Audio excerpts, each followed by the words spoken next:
So over the last month, I dedicated my life to reading and rereading Chainsaw Man several times. Instantly upon finishing the series, it became my fourth favorite series of all time, and 3 of its characters joined my top 50 characters in all of fiction. One of those 3 became Makima, which dare I say became my second favorite antagonist in all of fiction. But while reading the manga and reading Twitter, I've quickly realized that for the most part, no one understands the tragedy of Makima's character. They either simp for her, like her role as a villain, or just hate her in general. But what I find missing in the community for the most part is an actual understanding of her character. Spoilers ahead. Makima, or the Control Devil, was one of the most evil appearing villains of all time. She is a manipulating monster who takes Denji, the protagonist, and manipulates him to lose all of his sense of reason. She is a character who kills the fans' favorite characters in a single panel, all while manipulating Denji into thinking that their deaths were all his fault. What hits worse is when everything is revealed and we find out that Makima, the girl Denji loves, was actually only giving Denji a happy life, giving him happiness, to only rip it away so that he will lose his contract with Ponita, the Chainsaw Devil.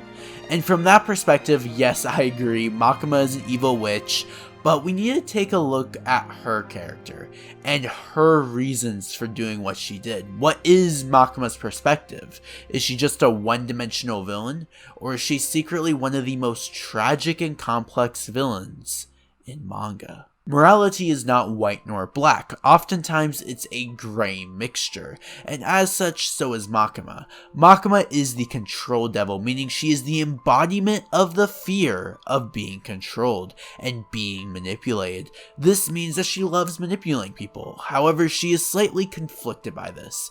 You see, she genuinely wishes for a family of her own. She wishes to have family members that she can't control, family members that could give her a hug, family members that don't only like her because of fear. She only seeks an equal relationship with another human being, something she's never had before. However, she could only form relationships through the power of fear.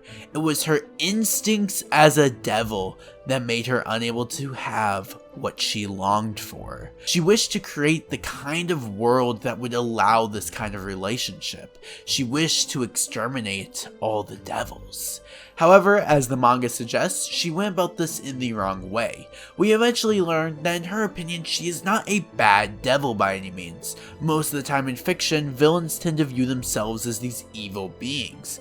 Makima, however, is unique in a way, whereas she doesn't view herself as evil or bad. She views that her goal in controlling the Chainsaw Man in order to destroy every devil in existence is good and just.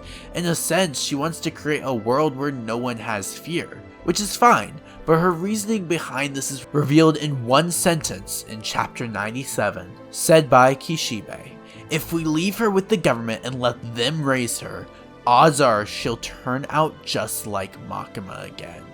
Meaning Makima only turned out the way that she did because of who raised her. She was indoctrinated by the Japanese government. Her value of not caring about anyone's life as long as it achieves her goal in the end was given to her through indoctrination.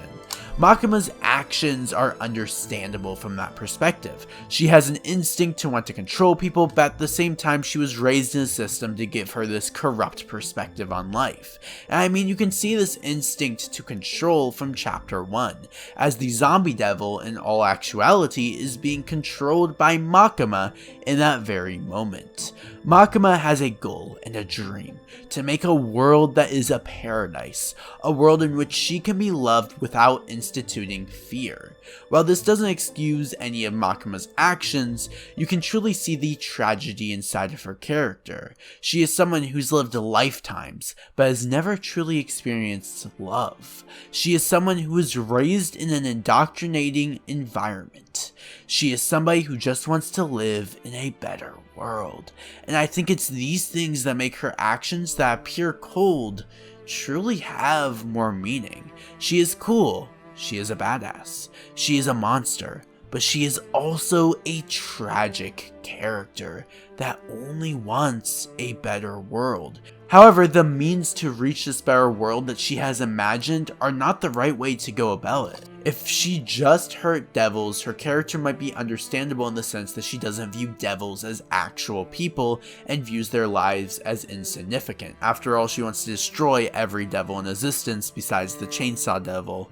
But she also hurts other human beings, so you can't really make that argument with her character. Makima is without a doubt an amazing character. She doesn't have a backstory drawn, but at the same time, she doesn't need one. She is one of the few villains that never needed a backstory to become such a fantastic character.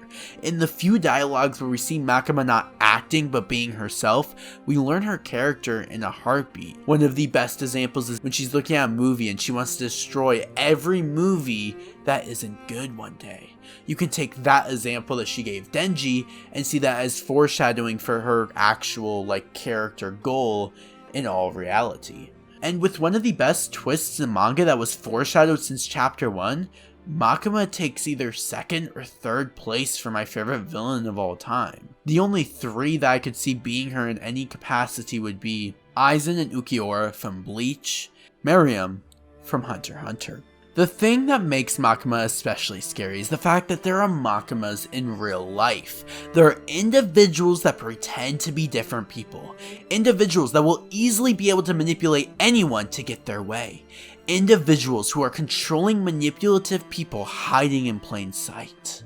Makima is a scary, amazing, well-written villain in every category, especially with how she relates to Denji as a character and how well she makes the audience want to kill her in parts of the manga.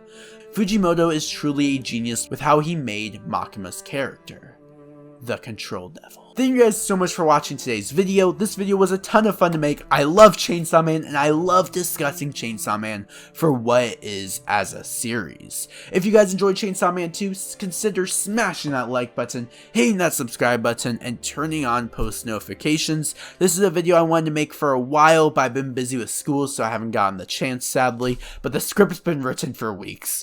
But yeah, there was a few other details I could have added in the video, but I chose not to because I'm trying to post daily for, summer and all that. So yeah, I'll see you guys in the next video. Bye bye. Stay awesome.